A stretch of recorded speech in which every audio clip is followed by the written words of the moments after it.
Hey traders, welcome back to another episode of Trade Like Assad. Support and resistance are the backbone of technical analysis. Every skilled trader relies on them, whether they're scalping on a 1-minute chart or swing trading on a daily chart. But here's the catch, most beginners get them wrong. They clutter their charts with too many lines, mark random points, and then wonder why price keeps breaking through their so-called key zones. Today, I'll walk you through a full breakdown. By the end of this session, you'll know exactly how to identify them, how to plot them correctly, how to trade around them, and how to steer clear of false signals. Let's jump in, but before we move forward, if this is something you're interested in, make sure to hit that thumbs up. And if you're new here, subscribe to our YouTube channel and turn on the notification bell so you'll know the moment we post new content. Also, drop your questions and thoughts in the comments, we'll do our best to respond to each one. Catch you right after the intro and disclaimer.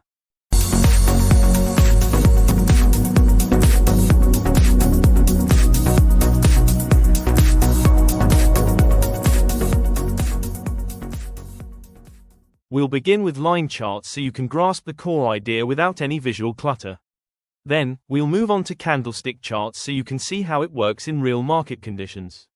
Welcome back. So, what exactly is support and resistance? Let's break it down simply. Support is the price level where the market often stops dropping and starts moving upward. Think of it as the floor of the market. Resistance is the price level where the market usually stops climbing and begins to move downward. Why does support and resistance work? These zones aren't mystical, they're driven by human behavior and the mechanics of order flow in the market. When price returns to an area where buyers were previously active, those same traders often buy again. Why? Because they recall, the last time I bought here, price went up, I'll repeat that trade. The reverse is true for sellers at resistance. If a level previously triggered a decline, many traders will sell again when price approaches it. This also ties into the activity of large market participants, banks, hedge funds, and major investors.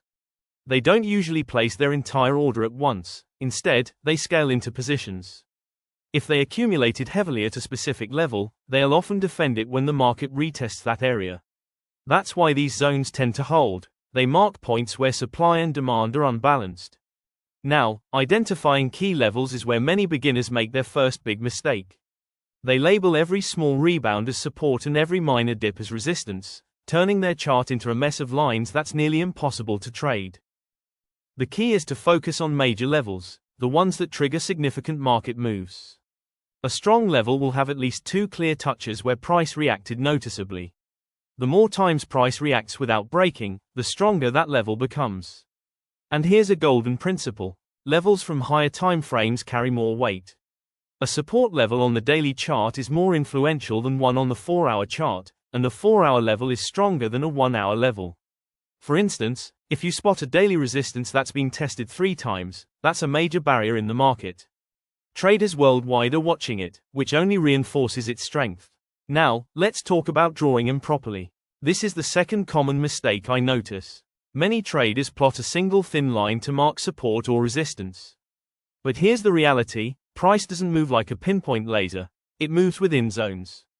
If you treat these levels as exact numbers, you'll constantly think they've been broken when they're actually still holding. Here's the correct approach. First, locate the area where most candle bodies have closed. That's the core of your level. Then, extend it to capture the wicks above or below. This creates a range, a zone, instead of just a single price. When you do this, you'll realize that many so-called breakouts were simply price testing the zone's edge before reversing. Also, keep your chart tidy. Having more than 2 or 3 major zones will only create confusion. The market is already complex. Don't make it harder by turning your chart into a rainbow of lines. Now, let's discuss how support becomes resistance. One of the most powerful ideas in trading is role reversal. When support gets broken, it often turns into resistance. When resistance is breached, it frequently becomes support. This happens because of trader psychology and how positions are placed in the market. Picture this: price has been bouncing from a support zone for several weeks. Traders keep buying there, convinced it's a safe entry. Then one day, the market breaks right through it. Those buyers are suddenly stuck in losing trades. When price returns to that level, they're eager to close at break-even. So they sell. That selling pressure flips the old support into fresh resistance. The reverse holds true as well, resistance often turns into support. Once you understand this concept, you'll begin to notice powerful breakout and retest setups. Now let's talk about false breakouts and liquidity grabs. If you've ever entered a breakout trade only to watch price immediately snap back against you, congratulations, you've experienced a false breakout. It's one of the most common traps in trading. Here's how it works. Price pushes just above resistance or dips just below support, triggering breakout traders and hitting stop losses. Then it swiftly reverses. Why does this happen? Because large market players use these levels to capture liquidity. Think of it this way. Above resistance, you'll find two groups of orders, breakout buy entries and stop losses from short sellers. Below support, you'll find breakout sell orders along with stop losses from buyers. By driving price into these zones, institutions fill their big positions. Once that's complete, they send price in the opposite direction. The takeaway: never trust the first breakout. Always wait for confirmation. Always wait for a retest and a solid candle close in your direction before entering the trade. Using support and resistance in your trading. Now, let's turn this into a practical framework. Step 1. Begin with the higher time frame, daily or 4-hour. Mark the clearest, most obvious levels where price has shown strong reactions in the past. Step 2. Drop down to your trading time frame, such as the 1-hour or 15-minute chart. Identify smaller intraday levels within those broader zones. Step 3. Check for confluence.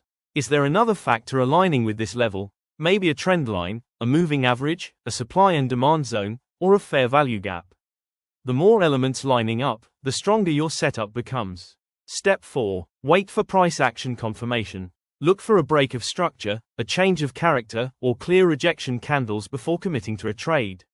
When you combine support and resistance with other tools, you shift from random guessing to stacking probabilities in your favor. Bonus tip: dynamic support and resistance. Not every support or resistance level is horizontal. Some move with price. These are dynamic levels, like moving averages, trend lines, or channel boundaries.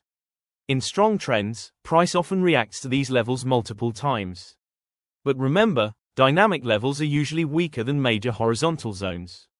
They're most effective when combined with key horizontal levels for added confirmation. Summary: support acts as your floor, and resistance as your ceiling. Strong levels have multiple touches and are best seen on higher time frames. Always draw zones instead of thin lines. Pay attention to role reversals when levels break. Watch out for false breakouts and liquidity grabs. And always combine these levels with other tools for greater accuracy. Mastering support and resistance is like learning the alphabet of trading. Once you understand it thoroughly, every other concept, from order blocks to liquidity hunts, becomes easier to grasp. That's all for today's video. Thanks for watching.